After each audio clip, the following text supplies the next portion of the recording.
Start recording. Okay, that's recording now. So yeah, basically what we do is I record the PvP.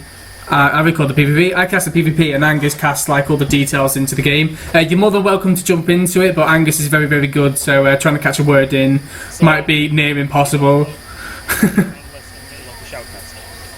Basically, yeah, but we kind of like mix it up a little bit. We have our own little system, but like I said, if you wish to, like, if you can get involved, like if there's a bit of a silent patch, you're more than welcome to step in if you wish to say anything. But Angus is very good on that, so you might never get a word in. No worries.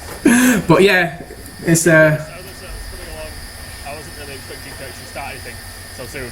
I mean, it's cool if I do just throw me the deep end of it. Yeah.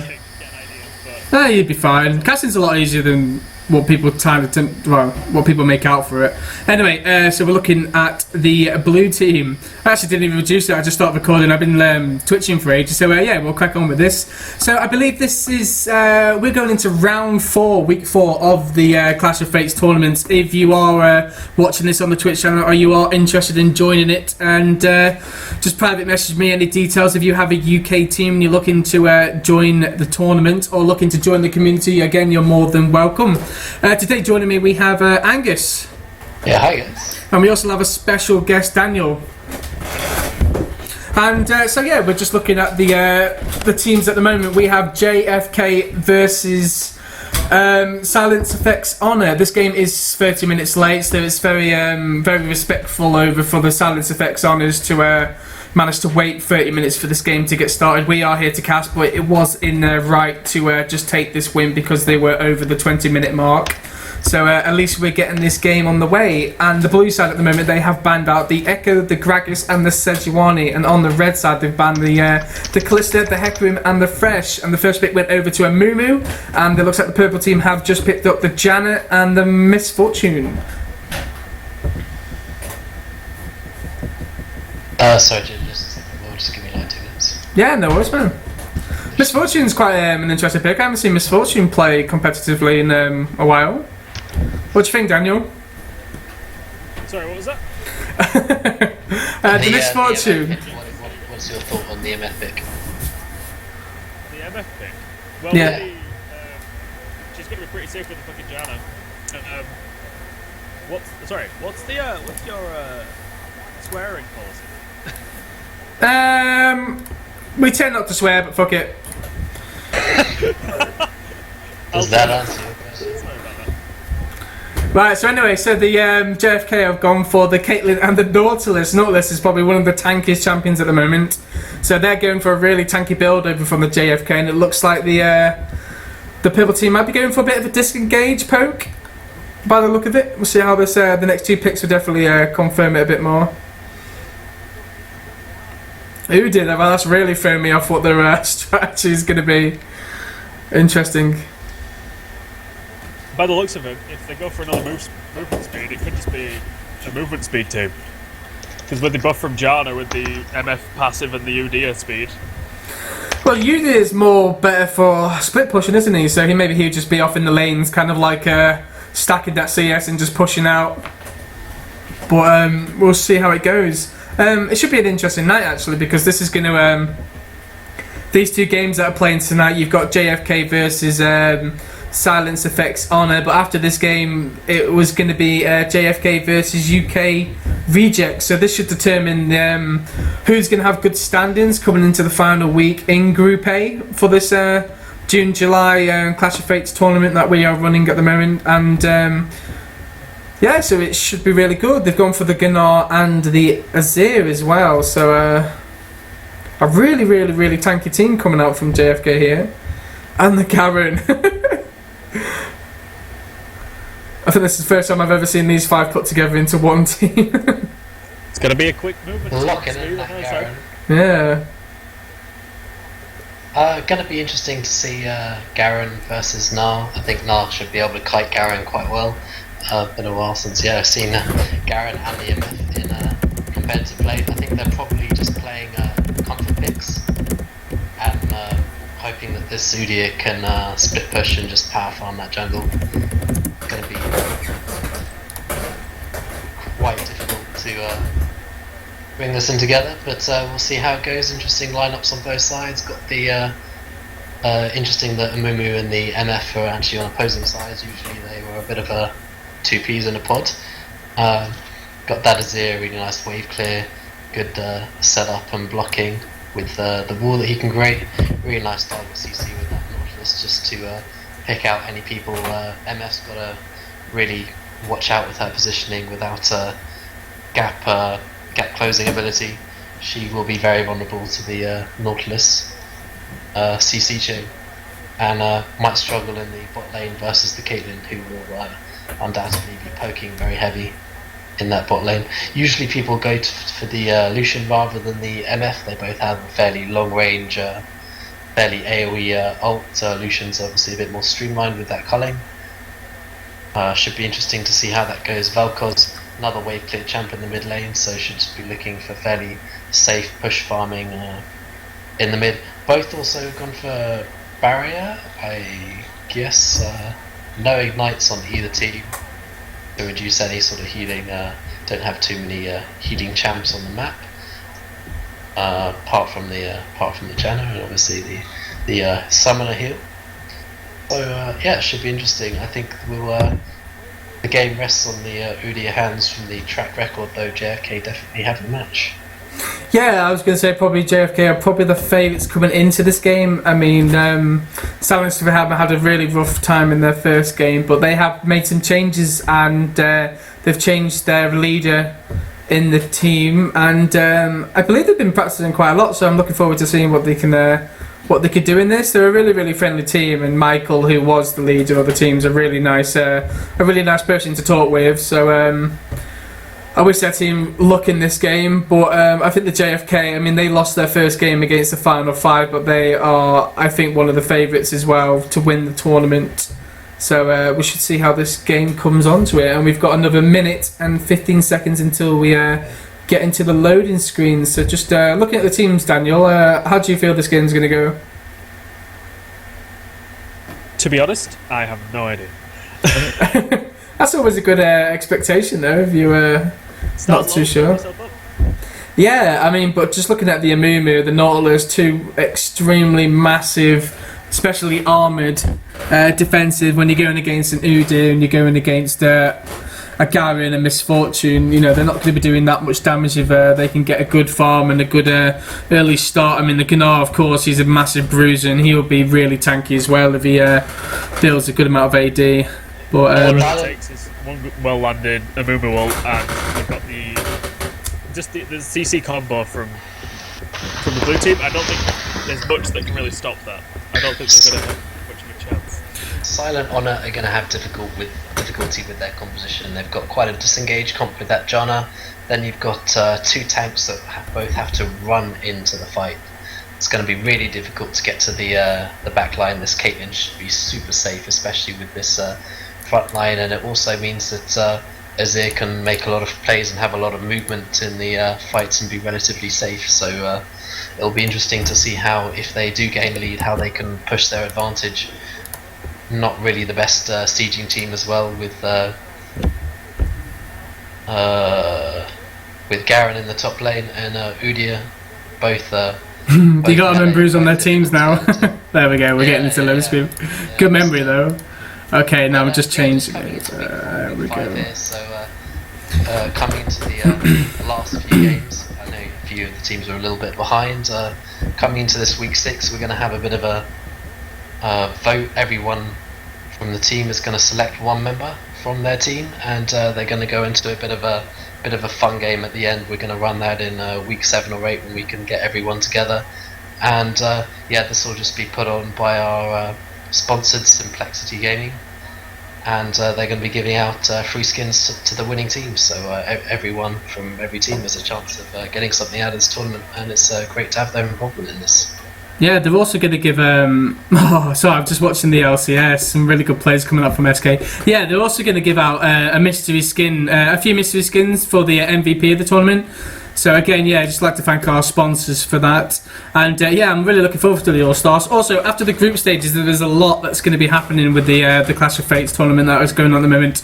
Then when the group stages are over, you are going to have the bottom 2 teams from each group that will be playing a qualifier round against 4 new teams that are going to be trying to get into the tournament for the next one. So during the week 6 to week 9, when we're doing our semi-finals and we're doing our 3rd place and our final round, we're also going to be doing some qualifiers and the All-Stars, so something to really look forward to at the moment. So we are just getting underway, and I'm really looking forward to this game. JFK want to be playing this fairly aggressive level one, though Silent Honor do have a degree of kiteability backwards. They lack a bit of engage, and I think JFK, if they could land a dredge line in with a Lamumu bandage toss, they could really cause some havoc, but they just look to be forming a scrimmage line here. Now off at the side, so it will be a 45, not really looking to do too much. If Silent Honor do stand forward, they'll just be walking to the board, so it should be fairly easily spotted, as it is just holding that marker as well. Would have thought this Caitlyn can push in the MF fairly good, just throw out those peacemakers on the wave, put a lot of pressure on the map, and as long as they can keep ordered, if the Nautilus can just get ahead, get an early sightstone, make sure the Zulia doesn't come impact on that lane, they can really push down this early tower, get that early BF on Caitlyn and start roaming around the middle of the map. The only thing is that Vel'Koz does have a good deal of wave clear in the mid lane, so if they do rotate Caitlyn to the mid, they probably need to tower dive the Vel'Koz. Yeah, I was just trying to wish both teams good luck, but for some reason I forgot that I haven't got a few of their members on my friends list, so I can't really wish both teams good luck, but never mind to that. Just completely failed there on their side. But yeah, so we're starting off at the moment. Harry did actually just come in as a quick sub as well for JFK, so unfortunately we were waiting around for their ADC to join the team, but he didn't decide to start updating his client till 10 o'clock. So a little bit unfortunate that we waited half an hour for nothing, but they managed to get a sub in, so the game has started. Yeah, going to be interested to see how this Garen fares in the top lane, whether or not this Gnar can deny some farm early. Obviously got that regen passive on him, so if he does take a few hits he can just stand back for a bit, afford to lose a couple of CS and just regen up a little bit. Alright. Nothing too heroic in the start, just both junglers going to their red and blue buffs respectively at the moment. Yeah, Med's taking a lot of damage at the moment. All three camps might struggle to do this right far, but should have some might up just to get that health back on the camp. Also, Daniel, at the end of the game, we pick our top 3 MVPs for this match, and then we'll pick our main MVP. And basically, so we'll decide that, and then whoever gets the MVP will get put into the list of all the MVPs over the tournament, and then the one that has the most will win the MVP of the tournament. So that's how that works. Good to know. This Caitlyn putting a lot of harass down on the spot lane at the moment, really pressuring out, already opening up a little bit of a CS lead. We'll have this wave crashing into that of those. So she does have the early game though, Caitlyn, with that range, so it's very hard to beat her. She does, yeah. Janna just needs to be careful of her mana usage and just make sure that she's shielding the harass, which again lands on this MF. Really needs to, as a dredge line lands. Yeah, Gnar versus Garen though, I haven't seen this matchup for a very long time. I'm pretty sure it should go over to Gnar. Yeah, it should really go over to Garen because he's got that insane poke, but Garen's got that really insane health regen, hasn't he, really? So, interesting one. Yeah, but the boomerang's quite a long range, so he can stop the regrowth on the passive with that and just stop it proccing. In fact, the Udyr didn't pick up his red buff, so maybe he's going to come back, take that red buff, and potentially pressure this Nara. Well, he actually tried it. He actually got so low that he decided not to carry on, and he backed and went back to it. So interesting there. Interesting path, taking those 3 camps at the start, then going back to the red. Did have that smite, but clearly not enough to sustain through, and he's doing a full jungle clear as he's taking on the golems as well. Yeah, usually you equalize that wave, and it will be difficult to gank this Gnar in the top lane now, since he's not pushed up to the turret. Yeah, it's usually you. If you start the Gromp, you usually do the Gromp and then the blue, and then you'll take the easily crab. And then while you're taking the crab, you usually regen your health because, well, it doesn't do any damage to you. And then you go off to the wolves, and then by the time you do that, then you go back. Or you can carry on doing the red because you have a lot more HP then. But he just went for the free buffs and then tried to do a little bit more afterwards. So no one's getting the Gromps at the moment. It looks like Udyr is going to take his first one, so... Amumu's doing really smart things here. He's just about to... Oh, Nautilus engaging! Interesting. Third blood going over to Caitlyn. That's really well played. Amumu not getting involved at the moment. Just looking to kind of defend. It doesn't look like Udyr is not going to be there. It looks like he's doing his chicken, so he's leaving them here at the moment to an unfortunate death. A flash coming out from... just managing to get away as well. What HP was on? Did you manage to notice? It was single digits. Oh my days. Definitely single digits. Calculated? Well, maybe, because Harry did take the first tower shot. It's just the same that the bandage just land. I think that just made it slightly more difficult. But had that flash up, got that kill. Really nice play, this MF's on 14 CS to Caitlyn's 35. Absolutely monstrous. Already got this BF sword at 6 minutes into the game. Gone back with 35 farm. This poke's only going to get worse, and it's going to be very difficult for Janna and MF to keep going, especially when she's got this second Orange Blade. Kind of needs it for the lane, just needs to get out of those auto attacks to actually get that lifesteal coming into play. But it's going to be very difficult for them when Caitlyn's hit this massive power spike so early in the game. They can also freeze the wave here and completely zone the others off CS with the spear and the threat of the Nautilus all in. It'll be really difficult for them to contest for CS as another dredge line lands. Yeah, Nautilus really putting some damage down at the moment. Again, Mumu looking for that gank, but getting spotted out by the ward. Yeah, Mumu's just working off that strength, realising that the wave's pushed, and Harry is just trying to freeze this lane now. Right thing to do, just making sure that they can't get any of the CS. MF's really going to be hemorrhaging gold. Yeah, Angus, my girlfriend started making cakes about like 5 to 10. And she's literally just finished making these cakes, and this game's only just started. But yeah, I've got one in my hand and it smells really nice. Thank you for that, Kel. Yeah, but I've decorated them. It's nice. Are you feeling jealous? That's the what we're talking about again? We're talking about this bot lane, and this 20 CS MF is just getting destroyed, and this Nautilus is landing so many dredge line hooks. It's becoming really difficult in this bot lane.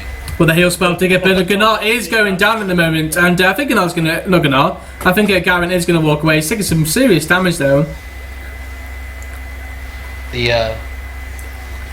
Again, Janna hasn't got a spell shield, and she looks like she might be going to take it down very, very low. One more flash coming out. He's going to take that. Yeah, the Udyr now roaming bot lane, but Nautilus with that early kill, and now he's got the second kill as well. Picked up that early sight stone, going to be really difficult for Udyr to get in. But he has actually snuck into this dragon for an early dragon. It's about to get warded by Nautilus, and they can stop it because there are 4 members relatively close. Well, I think he might be getting caught out here at the moment. I don't think he's going to get away. Udyr's very strong, very fast, but not very tanky in the early games. But wow, really well played, yeah. Is he going to get a double kill? No, Amumu manages to take him down. Great ultimate there, though. Because Mistfortune do anything? I don't think so. There is 3 there. It looks like they might just take the dragon for that one as well. Yeah, haven't actually touched on this mid lane a lot, but the Vel'Koz is farming fairly well versus the Azir. They're butting heads. He's going for the Morello Nomicon first, as is the Azir. And yeah, great ultimate placement and a bit of a saving grace for the team getting the kill back. A bit of a dangerous dragon take solo when bot lane was so far ahead. They'd already got that sight stone, and this bot lane just hemorrhaging kills at the moment, and gold really struggling to make an impact in the game. At 9 minutes with double Dorian's blades, it's going to be even more problematic as this MF is just taking pot shots. Has Udyr ganked yet? No, he hasn't. No, 10 minutes and still not a gank yet. He's power farmed. He has got a slight lead on the Mumu, but when you're 1 kill up and 2 assists up in the game, the goal difference just isn't going to matter. Udia isn't also trying to counter gank too much, which generally Udias do just run around the map. They get those early moves 3 boots and try and run rampant around the other person's jungle if he doesn't go for counter ganks himself. How are you guys liking the visual update anyway by the new minions? I literally just noticed it this game. Well, the patch only just came out, but it looks like Nautilus is going to go for behind as well. And can they get the aggro? I don't think Miss Fortune's going to live, but maybe Jan will be able to do anything. It doesn't look like it, no, yeah. Oh, wow. Bit of an interesting choice, deciding to use the ultimate. Well, the first time come from Udy, yeah. But Gnar is in his ultimate, and Gnar just managed to... That did a lot of damage, that ultimate, though. I didn't think it was going to kill him. But it looks like they are going to try and get out the book form. Manages to pick the barrier and the flash going out as well. Managed to shoot down. Is he going to take anything down? No. And Caitlyn is going to take down the Valkos there. And it is at the moment 8-2 with 10 minutes, 11 minutes coming up at the moment. And they're looking like they're getting about a 4 or 5k gold lead at the moment going over to the JFK. Taking the dragon now. This bot lane's really struggled all game long. Is that the Nard did a really nice dragon? ultimate. Sorry, what was that done? Is that blue team second dragon? First dragon. First freak. They didn't early? take it after they shut down the Udo who tried to take it previously. Ah, I see. Yeah, Daniel. If you look at the scoreboard at the top, it says how many towers and the dragons and stuff on the top there, mate. As you can tell, I don't spectate very much. Yeah, Daniel's just interested in joining us, so he's come along with us today. Yeah, I don't think Udy's going to get away. That's unfortunate. It's a kill for the Udy. Perry not making use of Caitlyn's passive and not being in the bush for the extra headshots, but never mind, that's a nice little trick. Whenever you're in foliage, you can get in there, get headshots twice as fast. I never knew that. Really?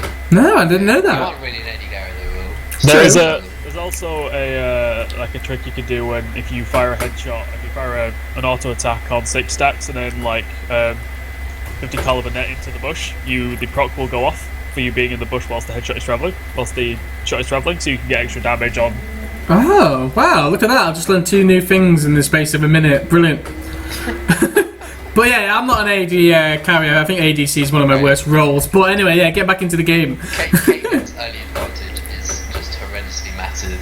A 12-minute Infinity Edge with completed move speed Berserker Green Boots. As Amumu's coming to flank again, this bot lane is going to be in more trouble. Well, it's a lane to pick on at the moment, isn't it, really, the bot lane? You can definitely stack them kills up if you camp it at the moment. But no, Mimu looks like he's backing off. They've got pink walls everywhere as well, so that's really well played by the JFKs pinking that Drake area. But they have got a few pink walls in the top side, a little bit more defensive, I guess, over that red in the top side. Yeah, the Gnar is pushing and actually got ganked by the Udyr, which was successful. It was a really nice Gnar against the wall though. But, God, Nautilus is so far back right now, and Janet is going to get took down. I'm not really sure who the ADC in this team is, either Sarah Nautilus or Caitlyn at the moment, but yeah, 5-0 and 4, she's having a fantastic game.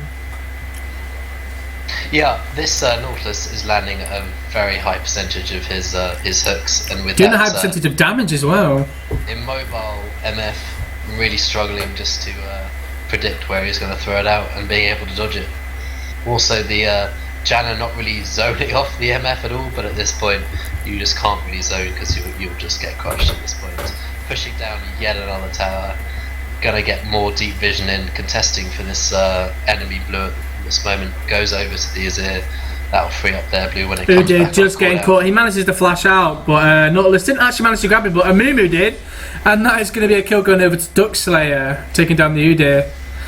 Quite a bit of a wet noodle fight at the moment going on the top, but Garen is actually winning that. He is behind in CS, but he is managing to do the 1-0-0. But I might have just absolutely cursed that again and gonna put some serious damage down onto him.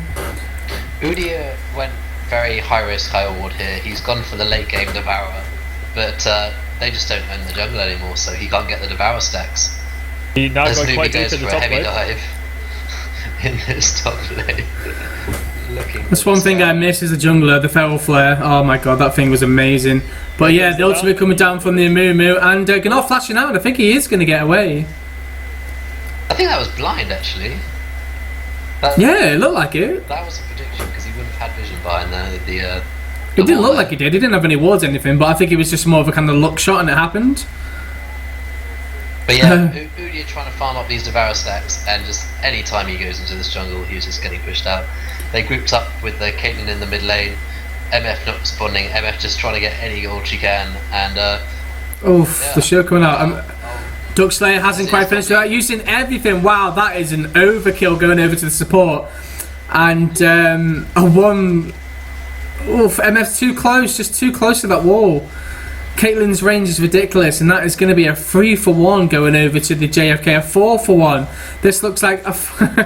it's just fights everywhere at the moment. That is a 4-for-2 going over still to the JFK there. Sunfire Kate doing work. Yeah, Udyr just needs to abandon his plan. He's going tanky. He kind of needs to buy a Sightstone and just protect these ganks, because they're just roaming everywhere. They're just picking up kills, pushing down towers. This is turning into a little bit of a one-sided matchup. It certainly is. Daniel, your first casting with the Clash of Fates at the moment. How do you feel about JFK's ranked team name? They are called the JFK Wasn't in Hero Range. How do you feel about that? I think it's quite a good name. Their JFK Wasn't in Hero Range. I have no thoughts either way. I think that's your answer for everything. Indifferent about the US presidents. Oh, yes. Yeah, they tried to actually. I quite find it funny, but it's kind of insulting a little bit. But they tried to have their name. What did they try to have their name as? They tried to have their name as 9/11 Tower Dive, and it's just like, I know it's terrible, but apparently someone's already had that name, so it's just like, wow. Oh, nice. Yeah, I wonder how long that will take before someone reports it. But yeah, still, it made me chuckle a little bit. We're getting back into game. Janna looks like she has been caught out, managing to put a shield down and just fail flashing, and she's going to get took out by a Mumu, picking up the 2-0 and 5, having a great game. Sorry, just hiccup then. And Gunnar going in, trying to get some, manages to put the ultimate down. A Mumu going over, and this is just looking like such a snowball at the moment. Valkast just not really been able to put the damage down, trying to fight as much as he can behind it. Azir picking up the Garen there for a 2-0 over the JFK. Drake is live, so are they going to push or are they going to take the Drake? Yeah, the Udyr is doing kind of what he needs to do. He is kind of split pushing. He's decided to give up farming in his jungle and started farming in Amumu's jungle because no one was actually in it. But currently his team's just completely losing the map. They're pushing down this mid lane tower at 17 minutes. Vel'Koz needs to focus down this minions with his abilities. Nice knock up onto Caitlyn, but just no one able to gap close and actually get any meaningful damage down on her. Misfortune just getting caught there. Unfortunately, the just not strong enough to kind of put enough damage down onto Duckslayer there. But 24 with over a 10k gold lead before the 20-minute mark. 6-1 towers and 1 dragon. It's looking a very one-sided game again, but all of the carries on JFK have a gap close. MF, when she's behind, can do literally nothing. As soon as she starts auto attacking, they're going to use their gap close, get even closer, and she just doesn't have the damage to deal with it. As Udyr is in no man's land. He's got the flash and he is going to go over to it, but he is going to get closed down very, very fast. Wow, and that crit damage coming from Caitlyn did some I think that did about 25 damage coming in from an Udyr, who is actually building tanky as well. So, also, I just want to say congratulations to Fnatic in the LCS. They have actually just broken the record for the most wins. Yeah, 9-0, and I am a massive Fnatic fan. So, just want to share that with the community there. I hope they didn't just play Origin and you just called me the... No, they played Origin last week. Oh, alright, no worries. Okay, okay. Right, no worries. But then again, if they're 9-0, it doesn't matter who they play, you know they're going to lose. Well, they know they're going to win. Really well for that team. Yeah, Fnatic are doing fantastic at the moment. In from all around the world and just showing that they can beat the Xpeke and Soaz, the old members of Fnatic. Yeah, they played at H2K today, so that was a really good game. And unfortunately for my fantasy league as well, I couldn't actually decide who to take out because I have Forbidden and I have the H2K's ADC as well. So it was just like, wasn't too sure. But anyway, getting involved with the vision wall. Places a pink. Let's see how long I don't think he's going to get away here either. The Gnar is just so strong right now. 4-1 and 2. I mean, the whole team at the moment, the JFK is really strong. It's going to be hard to pick the MVP for this game. Also, the Gnar's gone a really good build for being ahead. He's gone for the Cutlass, which is a range slow, and then the Random and Omen as the Negate happens. Do you not think he should have gone for... I mean, okay, yeah, he's doing really well at the moment. Do you not think the Gnar build on the top is the Frozen Mallet? First item, it seems to be a common one. Misfortune just flashing there and the double kill going over Gnar, and that is going to be an ace. And that should be GG. It doesn't look like the surrender vote has come out. And that is going to be JFK picking up their first win of the tournament. So Was that their first win? yeah, they only played one game against Final 5, and that was in week 2, I believe, week 1 or 2. Alright. So yeah, but we are going to be going straight into another game, probably in about 5 minutes or so when that game gets going. But we are going to talk about MVPs for now. So Daniel, I'm going to start off with you, mate. If you'd like to pick your 3 best champions for this game, and then if you can give me your MVP. Well, I don't think... I think pretty much all the MVPs are going to be on one side on this gun. Although they did try, and Garen did hold out fairly well in the top lane considering what was going on elsewhere in the map, I'd say pretty much the Caitlyn Nautilus for 2 of the MVPs, and then it's going to have to be the Amumu for just all the plays going on. You're giving Amumu the MVP for this game? I'd say so, yeah. Oh, brilliant. I like it. So what about you, mate? Any? Do you agree with that, or do you have your own opinions? I think Amumu's definitely up there. He was responding to where he needed to be on the map. He just infinitely snowballed the bot lane, but the bot lane actually seemed to be snowballing themselves just fine. I would actually give it to the Nautilus, doing a really good job just seeing all these bot lane dredge line hooks just landing into the Janna and the MF and providing quite a bit of match pressure, keeping ward vision up fairly consistently and pushing the objectives and really enabling Caitlyn to do what she needs to do, and what she needs to do is just get time on towers early and manage to do that in a really successful fashion, almost winning the game at 20 minutes. Alright, interesting. Well, my MVP was going to go to Caitlyn because a 9-1-9 is a fantastic score to be coming into this tournament with, but with Amumu taking up the MVP and the Nautilus taking up another MVP, we've got a tie for 3 ways going. So I think we're going to have a quick chat, and I think I might stretch it over to Amumu and let Amumu take the MVP because he didn't die once during this game, and like you said, he did a lot more than just staying in the lane in CS, and he managed to roam around and managed to gank off everywhere as well. If anyone doesn't have any objections with that, I think I'm going to give Amumu the MVP for this game. Right. Solid words, yeah. So yeah, I'm gonna give Amumu the MVP for this game. Nautilus did some fantastic early games, and again Caitlyn as well. A lot of people said that the supports never get the MVPs, but you don't want to give it over to the stream. I don't know whether the stream's still. We could do, yeah. If anyone wants to get onto Twitch now and maybe have your say, we could pass it over. But at the moment, I will give it to the Amumu unless anyone says otherwise onto the Twitch, and we can check up on that in a few minutes. But yeah, I'm really looking forward to this next game. This is going to determine if the JFKs are going to go through, I think, to the semi-finals, because if they can win this game, that means that the UK rejects have won 1, lost 2, so it gives them the foot in the door, depending on what happens on the last week. So yeah, it should be really interesting. Anyway, so I'm going to stop the recording there. That's going to be a goodbye from me. It's going to be a goodbye from Angus. Yeah, bye guys. And thanks for joining us, Daniel. I'm not sure if you're going to be on the next one. If you wish, you're more than welcome. So that's a goodbye from Daniel. Goodbye, guys. All right.